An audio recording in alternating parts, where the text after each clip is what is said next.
तो hello everyone, हम एडिटोरिया का जो प्रैक्टिस सेट है जिसमें कि 7500 एम प्लस MCQs क्वेश्चंस हैं, जिसमें आपके 150 प्रैक्टिस सेट दे रखे हैं, उसको हम सॉल्व कर रहे हैं। जो कि आपके किसी भी एग्ज़ाम के लिए, आप कोई सा भी एग्ज़ाम देते हैं, अभी BPSC TRA 4 ADO का एग्ज़ाम या फिर अदर एग्ज़ाम जहाँ पर GS पूछा जा सकता है, इसमें सारे क्वेश्चन जितने भी हैं आपके 7500 क्वेश्चन सारे सामान्य अध्ययन के हैं, जो कि किसी भी एग्ज़ाम के लिए इंपॉर्टेंट है। अगर बिहार में कोई भी एग्ज़ाम देते हैं या फिर आप कोई PCS भी देते हैं, UP PCS या कोई सा अगर अलग PCS देते हैं, तो सभी एग्ज़ामों के लिए बहुत ज़्यादा इंपॉर्टेंट रहने वाला है। ये है प्रैक्टिस सेट नंबर 5। सो देख लेते हैं। क्वेश्चन नंबर 1 आपका है, देखिए, दार्शनिक विषयों से संबंधित बौद्ध ग्रंथ का नाम क्या है? तो दार्शनिक विषयों से संबंधित बौद्ध ग्रंथ का नाम क्या है?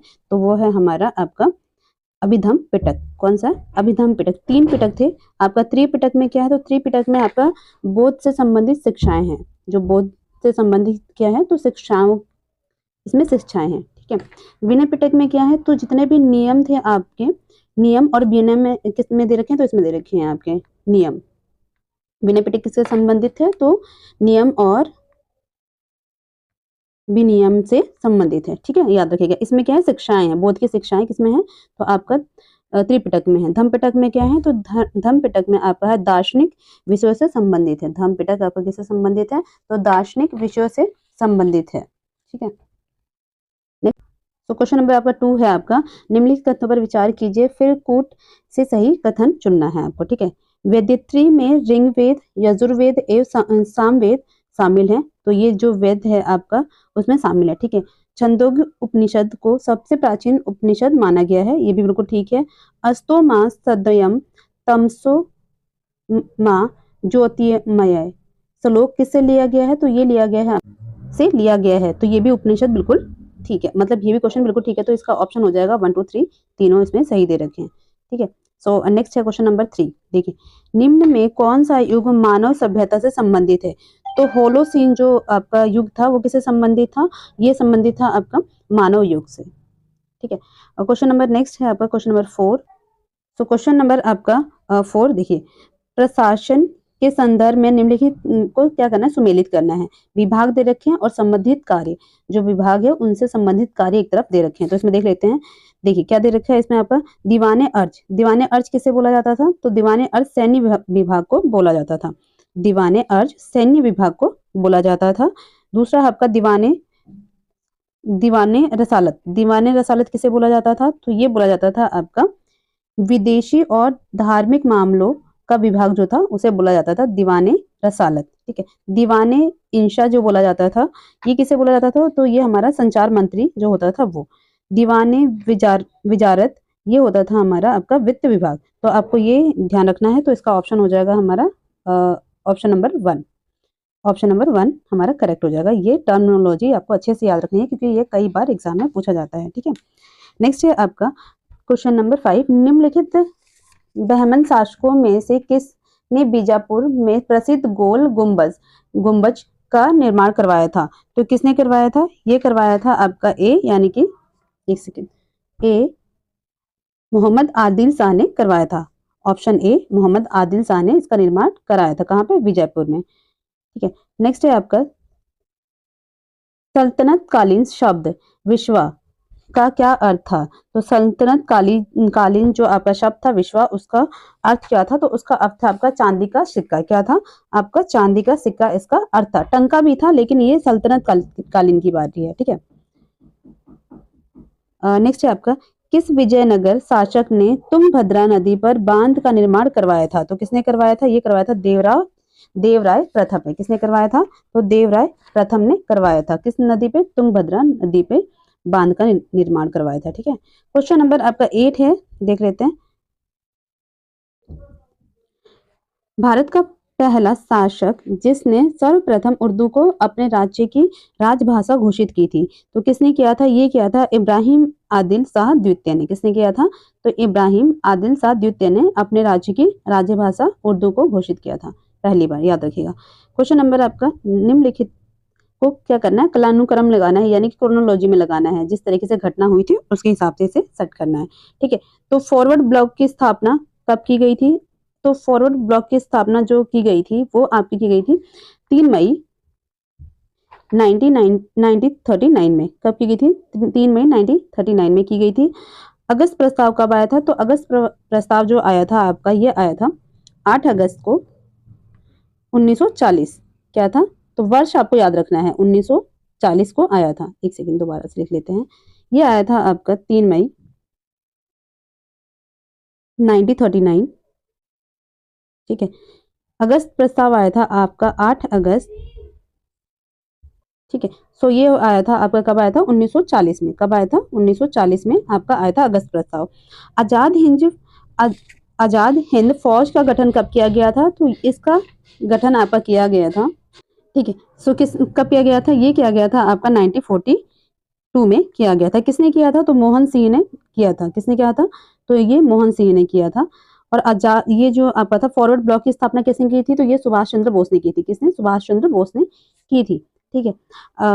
नेक्स्ट है आपका मुस्लिम लीग द्वारा मुक्ति दिवस कब मनाया गया था? तो ये मनाया गया था आपका 22 दिसंबर को। कब मनाया गया था? 22 दिसंबर 1939 को मनाया गया था। तो ये आपको याद रखना है, ठीक है। 1939 को याद रखना है। तो इसका क्रोनोलॉजी हो जाएगा 143, यानी कि आपका सी। ये याद रखिएगा, बहुत ज्यादा इंपॉर्टेंट क्वेश्चन है ये।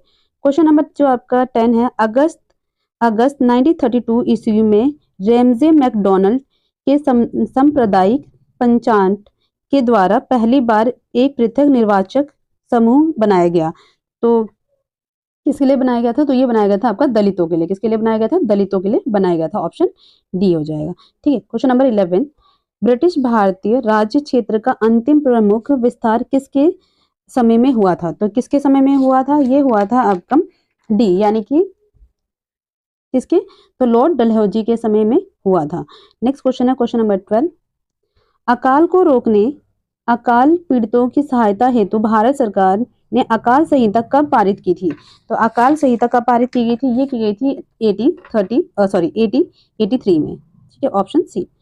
नेक्स्ट क्वेश्चन है आपका वर्ष 1922 के साराबंदी कोई कर नहीं, यानी कि साराबंदी कोई कर नहीं आंदोलन का नेतृत्व किसने किया था? तो इनका जो नेतृत्व किया था, ये किया था पर सरदार वल्लभ भाई पटेल ने। किसने किया था? सरदार वल्लभ भाई पटेल ने। ये याद रखिएगा, साराबंदी का मतलब क्या था? कोई कर नहीं। तो इसका नेतृत्व किसने किया था? इस आंदोलन का नेतृत्व सरदार वल्लभ भाई पटेल ने किया था। सरदार वल्लभ भाई पटेल ने किया था, ठीक है। इन्हें आयरन मैन भी कहा जाता है। निम्नलिखित में से कौन दादा भाई नौरोजी के धन के उत्सारण सिद्धांत में विश्वास नहीं करता था? यानी कि धन आपका कहाँ जा रहा है? इंडिया है जो हमारा, इंडिया से बाहर आपका धन का सप्लाई हो रहा है, ड्रेनेज हो रहा है। तो कौन नहीं करता था? तो ये आपकी जो नहीं करते थे, सर सैयद अहमद नहीं करते थे। इस पे सर सैयद अहमद इस पे भरोसा नहीं करते थे। तो ये हो गया आपका, ठीक है। और ये नेक्स्ट है आपका इंडिपेंडेंट लेबर पार्टी का गठन किसने किया था? तो इंडिपेंडेंट लेबर पार्टी का गठन किसने किया था? ये किया था आपका भीमराव अंबेडकर ने। भीमराव अंबेडकर ने किया था। कांग्रेस पार्टी से अलग होने के बाद इन्होंने किया था, ठीक है। नेक्स्ट क्वेश्चन है आपका एक सेकेंड, हाँ, क्वेश्चन नंबर 16। क्वेश्चन नंबर 16 देख लेते हैं। हाँ, निम्नलिखित में से कौन सा मौलिक अधिकार निवारक निरोधक द्वारा प्रतिबंधित होता है? तो कौन सा होता है देख लेते हैं। देखिए, मौलिक अधिकार हमारे कौन से? तो मौलिक अधिकार हमारे भाग 3 में कहां से कहां तक? तो आर्टिकल 12 से लेकर 35 के बीच में है। कौन से आर्टिकल में है? तो ये है आपका मौलिक अधिकार जो है हमारा 12 से लेकर आर्टिकल 35 के बीच में है आपके मौलिक अधिकार, ठीक है। इसे हम मैग्ना कार्टा भी कहते हैं।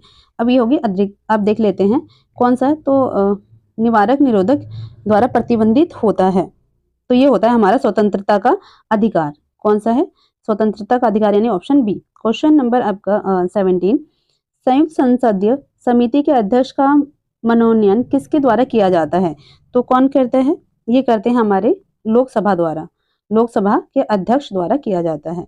नेक्स्ट है आपका क्वेश्चन नंबर 18, किस संविधान संशोधन द्वारा राष्ट्रपति शासन को 3 वर्ष तक बढ़ाने की व्यवस्था की गई है? तो किसके द्वारा की गई थी? ये की गई थी आपका 59वां, यानी 59वें संविधान संशोधन द्वारा ये किया गया था। नेक्स्ट क्वेश्चन नंबर 19, शून्य आधारित बजट शून्य आधारित बजट व्यवस्था किस पर आधारित है? तो ये आधारित है आपका गत वर्ष के कार्यक्रमों को बिना कोई संदर्भ ग्रहण किए कार्यक्रमों के निर्माण पर। ठीक है, तो क्वेश्चन नंबर 20 आपका हो जाएगा, मौलिक अधिकार किसकी रक्षा की गारंटी देता है? तो मौलिक अधिकार किसकी रक्षा की गारंटी देता है? ये देता है हमारा नागरिकों के स्वच्छंद शासन से, यानी कि आप जो नागरिक हैं उनका मौलिक अधिकारों का हनन नहीं कर सकते हो। ठीक है, क्वेश्चन नंबर आपका 21, देखिए निम्नलिखित युग में से कौन सा युग्म अनुच्छेद प्रावधान सही सम्मिलित नहीं है? हमें बताना है जो गलत है। तो अनुच्छेद 124 उच्चतम न्यायालय का अभिलेख न्यायालय होना, ये गलत है। देखिए ये किस में है? तो 129 में। ये कौन सा आर्टिकल में है? तो ये दे रखा है आपका 129 में। ठीक है, अनुच्छेद 132 उच्चतम न्यायालय की अपीलीय अधिकारिता, बिल्कुल ठीक है। किस में है? तो ये है 132 में। उच्चतम न्यायालय की परामर्श शक्ति किस में है? तो 143 में है। ठीक है, ये बिल्कुल ठीक है। उच्चतम न्यायालय के द्वारा अपील के लिए विशेष क्या होनी चाहिए? विशेष इजाजत किस में है? तो 136 में है, बिल्कुल सही है। तो ये तीनों सही है, आपका गलत क्या है? ये, इसकी जगह क्या आएगा? 129, ये ध्यान रखिएगा। तो option A is the correct answer. Question number next है 22, 30 डिग्री से लेकर 35 उत्तर तथा दक्षिण अक्षांशों के मध्य में पूरे वर्ष चलने वाली पवनें क्या कहलाती हैं? जो अक्षांश होता है, ऐसे आपको पता है कि बीच में 0 डिग्री होता है, इस तरीके से जो इस वाले एरिया में चलती हैं उसे क्या कहा जाता है, ये बताना है हमें। यानी कि अक्षांश 30 डिग्री से लेकर 35 डिग्री के बीच में चलने वाली हवाओं को क्या कहा जाता है? तो उन हवाओं को कहा जाता है पछुआ हवाएं। क्या है? पछुआ पवनें, यानी कि पछुआ हवाएं। ठीक है, याद रखना है। क्वेश्चन नंबर 23, हिमालय की सबसे पूरी चोटी निम्नलिखित में से कौन सी है? तो ये है आपका नमचा वर्वा। नेक्स्ट है, किसी नक्शे पर ढाल को दिखाने के लिए खींची गई असंबद्ध रेखाएं क्या कहलाती हैं? तो ये कहलाती है हेच्योर। ठीक है, नेक्स्ट है आपका question number 25। So question number आपका 25, निम्नलिखित में से किस महासागर का सर्वाधिक विस्तार महाद्वीपीय ढाल क्षेत्र में है? तो कौन सा है? ये है आपका अटलांटिक महासागर का। नेक्स्ट क्वेश्चन है आपका क्वेश्चन नंबर 26। देखिए, तो क्वेश्चन नंबर 26, धारावाहक चालक का संबंध किससे होता है? तो ये होता है आपका चुंबकीय क्षेत्र से। किससे होता है? तो धारावाहक चालक का चुंबकीय क्षेत्र से संबंध होता है। नेक्स्ट क्वेश्चन है आपका क्वेश्चन नंबर 27, हिग्स बोसान की उपस्थिति की पुष्टि किसका औचित्य सिद्ध करेगी? तो किसका करेगी? ये करेगी ब्रह्मांड की स्थायी दशा में प्रतिरूप का। किसका? ब्रह्मांड की स्थायी दशा में प्रतिरूप का औचित्य सिद्ध करेगी। क्वेश्चन नंबर 28, सो नम वायु में रखी गई लोहे की चादर, नम वायु में रखी गई लोहे की चादर पर जंग लग जाता है, जंग के संबंध में कौन सा कथन सही है? तो हमें क्या बताना है? कौन सा कथन सही है? एक यौगिक है। तो ये क्या है? जंग क्या है? एक यौगिक है। क्वेश्चन नंबर जो नेक्स्ट है देख लेते हैं। क्वेश्चन नंबर देखिए, क्वेश्चन नंबर 29, हैबर प्रक्रिया द्वारा अमोनिया के उत्पादन में किस उत्प्रेरक का उपयोग किया जाता है? तो किसका किया जाता है? ये किया जाता है लोहे का, और लोहे का उपयोग किया जाता है। ठीक है, नेक्स्ट है आपका, तो ऑप्शन हमारा हो जाएगा B, only B. Next question number 30, देखिए, एम कोश में अधिकतम कितने इलेक्ट्रॉन हो सकते हैं? एम कोश में अधिकतम कितने इलेक्ट्रॉन हो सकते हैं? तो कितने हो सकते हैं? ऑप्शन डी, यानी कि 18। ठीक है, नेक्स्ट क्वेश्चन है हमारा क्वेश्चन नंबर 31। देखिए, निम्न में कौन सा रासायनिक तत्व क्षारीय मृदा धातु के समूह से संबंधित नहीं है? क्षारीय कौन सा होता है? तो क्षारीय होती है आपके अगर पीएच वैल्यू कितनी है? 7 से ऊपर है। पीएच वैल्यू अगर किसी भी चीज का 7 से ऊपर है तो उसे क्षारीय में आ जाता है वो। ठीक है, और 7 से कम है तो वो अम्लीय में आ जाता है, और 7 है तो उदासीन। निम्न में तो आंसर हो जाएगा इसका, आंसर हो जाएगा पोटेशियम। ठीक है, क्या हो जाएगा? पोटेशियम हो जाएगा। क्वेश्चन नंबर 32, निम्न में से मिल्क ऑफ मैग्नीशिया क्या है? मिल्क ऑफ मैग्नीशिया तो क्या है? ये मृदु क्षारक है। नेक्स्ट क्वेश्चन है आपका क्वेश्चन नंबर 33। देखिए, क्वेश्चन नंबर 33, निम्न में कौन लिंग निर्धारण के लिए उत्तरदायी होते हैं? तो जो लिंग का निर्धारण होता है उसके लिए कौन उत्तरदायी होते हैं? तो उसके लिए उत्तरदायी होता है आप option C allosome. Question number 34, यदि किसी जीवाणु के केवल एक सिरे पर फ्लैजेला होता है तो इसे क्या कहा जाता है? तो इसे कहा जाता है ऑप्शन बी आपका मोनोट्राइक्स। क्या कहा जाता है? मोनोट्राइक्स कहा जाता है। क्वेश्चन नंबर आपका हो गया 35, निम्न में कौन सा कोशिकांग अमीबा में जल की मात्रा को बनाए रखने के लिए उत्तरदायी होता है? तो कौन सा कोशिकांग होता है? ये होता है आपका डी, यानी कि तो ये होती है संकुचनशील रितिका, यानी ऑप्शन डी। ठीक है, नेक्स्ट क्वेश्चन है आपका 36, त्वचीय श्वसन होता है। त्वचीय श्वसन क्या होता है? तो ये होता है आपका ऑप्शन सी। किसमें होता है? तो ये केंचुए में होता है। ठीक है, मनुष्यों के पाचन तंत्र में उत्सर्जित अम्ल कौन सा होता है? तो मनुष्य के जो पाचन तंत्र में आपका जो अम्ल होता है वो कौन सा होता है? तो ये होता है HCl। कौन सा होता है? HCl होता है, यानी कि सल्फ्यूरिक अम्ल होता है। HCl सल्फ्यूरिक अम्ल होता है। नेक्स्ट क्वेश्चन है आपका, मानव मस्तिष्क का कौन सा भाग उल्टी की अनैच्छिक क्रिया को नियंत्रित करता है? यानी कि मानव का कौन सा ऐसा पार्ट है, जो आपका मस्तिष्क का कौन सा पार्ट है जो कि अनैच्छिक क्रिया यानी कि उल्टी को, वॉमिटिंग को क्या करता है? नियंत्रित करता है। तो कौन करता है? ये होता है हमारा पश्च मस्तिष्क। ये क्या होता है? पश्च मस्तिष्क जो होता है ये हमारा करता है। अब नेक्स्ट आता है आपका नेक्स्ट क्वेश्चन है, टेरिडोफाइटा समूह के पौधे में निम्न में क्या नहीं पाया जाता है? तो क्या नहीं पाया जाता है? पुष्प नहीं पाए जाते हैं। क्या नहीं पाया जाता है? आपका पुष्प नहीं पाए जाते हैं। क्वेश्चन नंबर 40, पौधों में ऊर्जा का अंतिम स्रोत क्या है? तो ये है आपका सूर्य का प्रकाश। किससे मिलता है? तो सूर्य के प्रकाश से मिलता है। नेक्स्ट है आपका, कोई भी ऐसी वस्तु जो सरलता से प्राप्त मात्रा में उपलब्ध हो और जिसे जनता ने सुविधा की दृष्टि से मुद्रा का दर्जा दे दिया हो, क्या कहलाता है? तो ये कहलाता है आपका प्रतिनिधि मुद्रा। क्या कहलाता है? प्रतिनिधि मुद्रा वस्तु मुद्रा कहलाता है। क्या कहलाता है? तो वस्तु मुद्रा कहलाता है, ऑप्शन बी। नेक्स्ट है आपका क्वेश्चन नंबर, देखिए, भारत में योजना का मुख्य उद्देश्य विकास की एक ऐसी प्रक्रिया प्रारंभ करना था जो रहन सहन के स्तर को ऊंचा उठाए तथा लोगों के लिए समृद्ध एवं वैविध्यपूर्ण जीवन के नए अवसर उपलब्ध कराए। तो ये किसका था? पंचवर्षीय जो योजना स्टार्ट हुई थी उनका। तो इसमें ये ध्येय किस पंचवर्षीय योजना से संबंधित है? तो किससे है? ये है आपका पंचवर्षीय योजना प्रथम। पंचवर्षीय योजना प्रथम से संबंधित है। ठीक है, नेक्स्ट है आपका, विश्नोई आंदोलन का संबंध निम्न में से किससे है?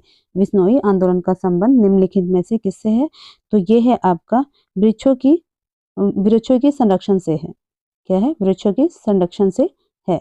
नेक्स्ट है आप क्वेश्चन नंबर 44 है, निम्न में से कौन एक सर्वाधिक भंगुर पारिस्थितिक तंत्र है जो वैश्विक तापन द्वारा सबसे पहले प्रभावित होगा? तो कौन सा होगा? तो ऑप्शन डी हो जाएगा आपका आर्कटिक एवं ग्रीनलैंड हिम चादर। क्वेश्चन नंबर 45, गुट निरपेक्ष आंदोलन का प्रमुख शिखर सम्मेलन कब हुआ था? तो कब हुआ था? ये हुआ था आपका 1961 में। कब हुआ था? 1961 में हुआ था।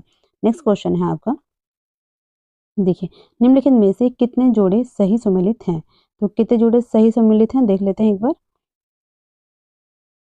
देखिए, गद्दी जनजाति हिमाचल प्रदेश में पाई जाती है, बिल्कुल सही है। सिंहपो जनजाति अरुणाचल प्रदेश में पाई जाती है, बिल्कुल सही है। थारू जनजाति उत्तर प्रदेश और झारखंड में पाई जाती है, बिल्कुल सही है। सहरिया जनजाति आपका राजस्थान में पाई जाती है। तो सारे के सारे इसमें सही हैं, तो सारे सही हैं। सो नेक्स्ट है आपका, वर्ष 2024 को अंतर्राष्ट्रीय कैमेलिड वर्ष किसने घोषित किया था? तो किसने किया था? ये किया था आपका यूएन ने। किसने किया था? यूएन ने किया था। क्वेश्चन नंबर 48, राष्ट्रीय हरित अधिकरण यानी कि NGT का मुख्यालय कहाँ स्थित है? तो इसका मुख्यालय नई दिल्ली में स्थित है। ठीक है, नेक्स्ट है आपका, क्वेश्चन नंबर आपका 49, amateur kabaddi federation of India का मुख्यालय कहाँ है? तो ये है आपका जयपुर में, जयपुर राजस्थान में है। ठीक है, नेक्स्ट है आपका, देखिए 21 जून को अंतर्राष्ट्रीय योग दिवस के रूप में मनाया जाना किस वर्ष प्रारंभ हुआ था? तो कब स्टार्ट हुआ था? ये हुआ था आपका 2015 से स्टार्ट हुआ था। ठीक है, सो ये था आपका प्रैक्टिस सेट नंबर 5।